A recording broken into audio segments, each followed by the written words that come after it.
64व्या महाराष्ट्र राज्य मराठी नाट्य स्पर्धेत कोल्हापूरच्या रुद्रांश अकॅडमीनं सादर केलेल्या द फिलिंग पॅराडॉक्स या नाटकानं आज प्रेक्षकांची विशेष दाद मिळवली।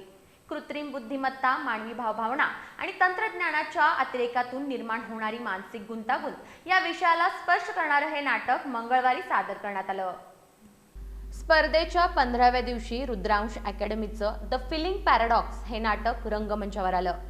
डॉक्टर प्रमोद कसबे दिग्दर्शित या नाटकात तंत्रज्ञानाच्या वाढत्या हस्तक्षेपामुळे मानवी भावनांची हळूहळू होत जाणारी हानी प्रभावीपणे दाखवली आहे। डॉक्टर ग्रेगरी एक संशोधक सुपर गर्ल स्टेला हे बौद्धिक अपत्य निर्माण करतो।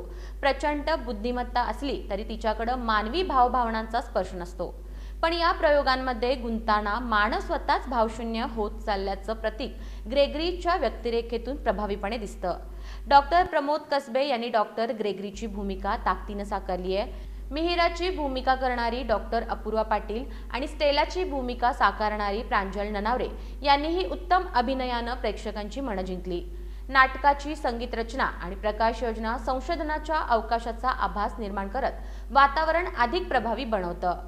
तंत्रज्ञानानं दिलेली गती आणि त्यातून निर्माण झालेली भावनिक गोंधळाची अवस्था या नाटकातून अत्यंत समर्पकपणे मांडली गेली।